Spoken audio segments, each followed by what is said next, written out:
Baby, last week's Healing Water turned into a whole damn crime scene. And with this episode, we were supposed to really pick up the pieces. And some of that happened, and then some of it just went to hell. Angela and Shamea had to sit down, and Shamea left Angela just sitting all the way there. Let's get into it, y'all. Now, episode 9 starts off with Kelli and Porsha screaming at each other about who fucking what pastor, who's fucking every Nigerian man in Atlanta. And as you can progressively see in this episode, the group is divided. You have Angela, Phaedra, Drew, Porsha, and Cynthia all on one side. And then the rest of the girls like Pinky, Kelli, Shamea, and K.Michelle on the other. So throughout this episode, I want y'all to see the group divided and who is the cause of this division. Because I have an answer. Now, I didn't want to admit it, but to me, in my opinion, Shamea is a fucking spy. And this is what I mean. I believe that Shamea is feeding a lot of what Kelli is saying about Porsha to her. And y'all remember when they did like a little recap and they showed that Kelli was on Shamea's podcast and basically dogging Porsha out about sleeping with married men. So to me, like, how does that look? Your ex-best friend has a podcast. She invites a woman on the podcast. The woman starts talking shit about you and you don't really say nothing, but you then air the podcast. It looks very fucking messy. And I believe a lot of what Kelli is saying is because Shamea is telling her that. I had a situation like that in college where we've moved on because we've grown up, because we're in our 30s now. This was back when we were like 17, 18. And it was one girl, she could not fucking stand me. I don't know why this bitch hated me so much. The bitch ain't even doing shit right now. And come to find out, when we got into like a little argument, she was saying stuff like, oh, you're this, you're that, you blah, blah, blah. And it was just like, bitch, where are you getting this from? Because not only is your tea wrong, but why are you, because yeah, your tea wrong, but some of it is a little on the money. Where the fuck are you getting this information from? And then come to find out, at the time, she eventually was my ex-best friend, was basically feeding her this information about me. And when I found out, because me and the girl got into a big blowout, a huge blowout, and that same friend was coming and feeding information to me. So when she was coming at me, I was saying, oh bitch, that's why you had an abortion, that's why you this and that, that's why he don't like you, that's why he gay. Yeah, because you can't say, oh, you fuck old men for money, you do this, do that. And I'm like, that's not even true, bitch. I date old men, but I'm not prostituting myself, huh? Nonetheless, came to find out that my, at the time, ex-best friend was the one feeding her this information. And me and my ex-best friend, at the time, we fell out. For years, we did not talk. And I was so upset.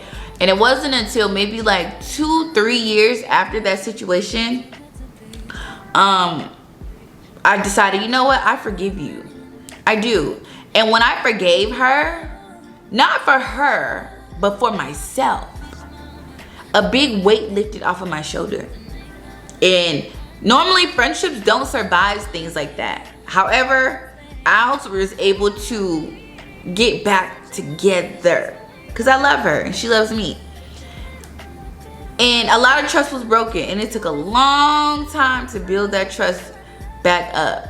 A very long time. So when I see Shamea doing stuff like that, to me it's like, okay, bitch, I see what you're doing. Because Kelli is not just getting this information from thin air. You're telling Kelli something.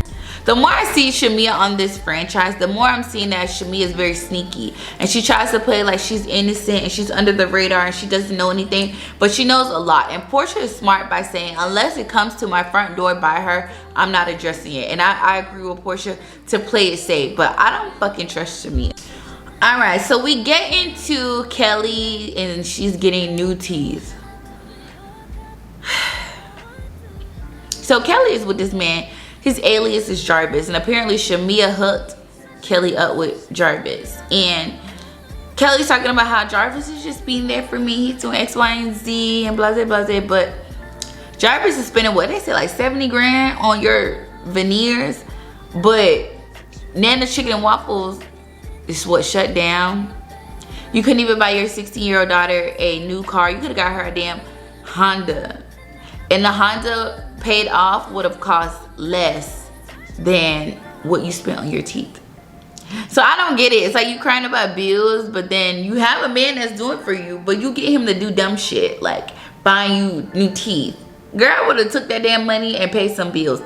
Nevertheless, it really just goes to show how like either Kelly is lying and saying this for a storyline, or she's just fiscally irresponsible like a lot of us. Now, K.Michelle and Porsha have a sit down again. And in this part, I was very pleasantly surprised. I didn't know what was gonna happen because to me, K.Michelle is always on the defense about every fucking thing. She's always offended about something.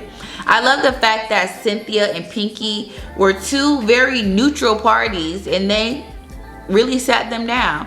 And from the conversation, it seems like everything was going well between Porsha and K.Michelle. They came to an agreement, understanding, and it seems like things are gonna move forward. Now, this is Real Housewives of Atlanta. Will this last? Probably not, but it feels good right now. Now for the highlight of this damn episode, let me tell you, Angela Oakley has grown on me. If y'all watch my first like couple recap videos, I always said that like I think Angela should not be on the show. Like she just isn't really giving anything. But let me tell you, Angela is giving, she is like, she can hang with the big dogs. Her reads, ooh, I'm sorry y'all, my dog just barking, that scared the fuck out of me. Hold on. All right, so Angela and Shamea have a sit down, and Angela dissected Shamea piece by piece so bad that Shamea had to get up and run away. Like she couldn't even take the heat. Angela read Shamea down. She was calm, she was smooth and calculated, and she came with the receipts. And Shamea is always like, remember when they went to the little Casa de Fe, and Shamea wanted to bring everybody down for a last minute house meeting to talk about, I feel like I'm being the scapegoat and I just feel like people are blaming me. And it's like now someone is sitting you down to have a conversation with you and they're not feeding into your bullshit and they're calling you out with receipts and you get upset. I'm not gonna lie, even though Shamea is an ultimate housewife, she's been on here for a couple seasons, but I would be very surprised if she gets a peach. And they show the nerve to say that Drew is not getting a peach next season. Bitch, how the fuck do you know that? Because Drew's been doing great this season. Real Housewives of Atlanta season 17 to me is doing really good. I feel like the season is going by very fast. The casting director is already looking for new peaches. I've never, from my experience, seen them on social media like promoting like, hey, we're looking for new peaches. We're looking, if you know someone, they need to be living in Atlanta, they need to be affluent, well connected, they need to be tied to a cast member on the show, and they need to be married. Like I've never seen the actual casting, but they're looking for new peaches now. And they did like a season, like a peek of what's going on for season 17, and it is going to be really, really good. I foresee Angela, Shamea, I take that back. I foresee Angela, Drew, Cynthia, not Shamea, Cynthia, Porsha and Phaedra all coming back for sure. Pinky, possibly, definitely, maybe coming back. I don't know about K.Michelle. I don't know about Shamea. If they bring Kelly back, it's probably to taunt Porsha. That's what I think. That's what I think. So this is episode 9 recap. Y'all, thank y'all so much for being patient. When I tell y'all, you know at the end of my videos, I always just vent about like just what's going on in my life because it's just really therapeutic for me. And I'm finally back in a better space. My mental is better. When I tell y'all, working a 9 to 5 and doing content creation is so hard because whatever you work your 9 to 5, for your content to take off, you gotta work double. If you work 80 hours a week, you got to do double that for your content. And I just feel like sometimes I get burnt out, and when I fall behind, it makes me feel so bad, like, oh my God, I'm not delivering. But nonetheless, I never want to feel bad for myself. So I'm finally at a place where I uploaded episode 8. This episode 9 is going to be edited and uploaded. Now I take my backpack to work and I work on this at work. And I'm just so, I'm telling y'all, I'm going to get to a place where this is what I'm going to be doing full time. Mark my words. And I say these things in my video because, you know, when that time comes, because it is very much coming, I can go back and look at my videos. I'm like, wow, I remember when I was sitting in my apartment talking about how I'm just going to leave my 9 to 5. I'm just going to be done. And now look at where I am. And it feels so good. And I'm so thankful for y'all. Thank y'all for hanging in there with me. And yeah, I'm about to get ready for work. Let me tell you, in this economy, I'm so happy and grateful to be gainfully employed where I can make money. I have income coming in. But income where you can just sleep and you making money, you could just be sitting in your apartment, you just making money, you ain't gotta go nowhere, is good. My ideal life is just to be work free. I'm spending time with my dog, we go places, we travel, and I don't have to deal with customers. I don't have to deal with passengers. I don't have to deal with anything. I do whatever I want to do.